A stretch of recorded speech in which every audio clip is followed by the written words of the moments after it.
Okay, so we are here with Amy from Northwest Regional Council, and Leslie is our educational coordinator here at Dementia Support Northwest, and I'm the executive director. So we're just going to talk a little bit about some general safety things. It's been quite a while now that everyone's been kind of holed up in their houses, and we just want to talk about a few things that may be an issue for you guys at home. So we're hearing a lot from some of our caregivers and some people that are reaching out to us that are brand new people about the fact that they feel like because their person that's home with them isn't getting that, the usual activity and stimulation, that there's a decline happening.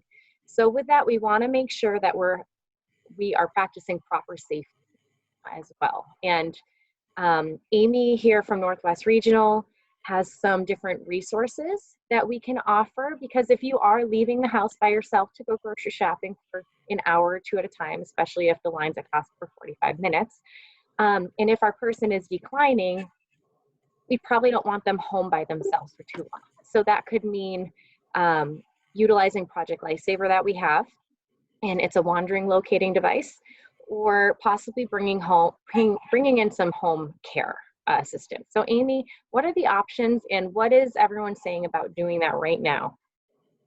Yeah, so in-home care is considered one of those essential services. So there are quite a few in-home care agencies that are still open. They're still going into people's homes to care for folks, and some of them are still open to new clients. So if that's something that you think would be helpful to you or to the person you care for, we at Northwest Regional Council have a list of in-home care provider agencies. We also have a list of private providers who are not associated with an agency. Everyone on that private provider list has gotten a background check and they are squeaky clean. But we always recommend that you do interviews and check references and make sure that person would be a good fit. We have a how to hire guide that can be helpful if you haven't done that before. If this is something you're interested in, I would encourage you to reach out to our Aging and Disability Resources Office.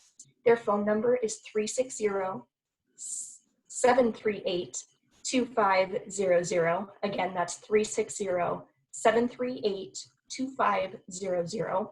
And they would be happy to talk you through that process, send you the lists, anything that would be helpful to you. And of course, there's an unspoken risk bringing people into the home right now, right? So people would need to balance out what they need more. Mm-hmm. And that goes without saying. Right now, leaving the house, there's an unspoken risk. So if you think it's riskier being home alone with your loved one and you're at the end of your rope, you might want to reach out for help. And I think it's important for everyone to know it's an individual decision.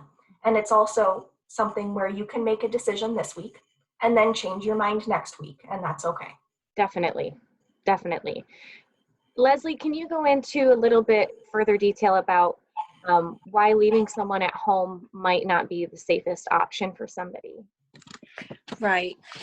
The experts agree that usually if a person is progressing with their disease, the people that are living with that individual may not see it. So they came along with identifying that using the global deterioration scale, and I'll just give some examples of that, that the person should not be left alone because they may not be able to identify the risk or initiate an exit from the home.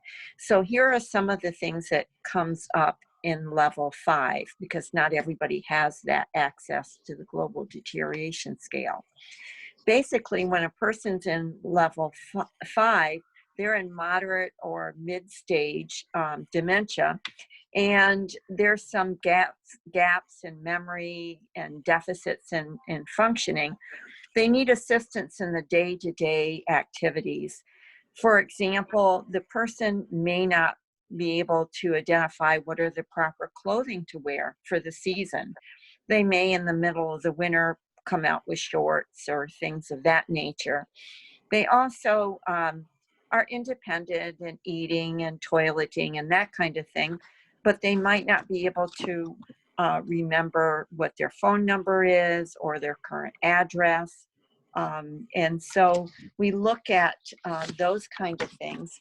And they might have some problems with simple arithmetic.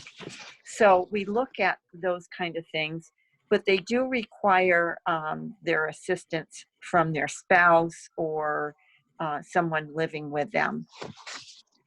So those are some of the ideas that I would like to bring up, because they can fool a lot of people, because they,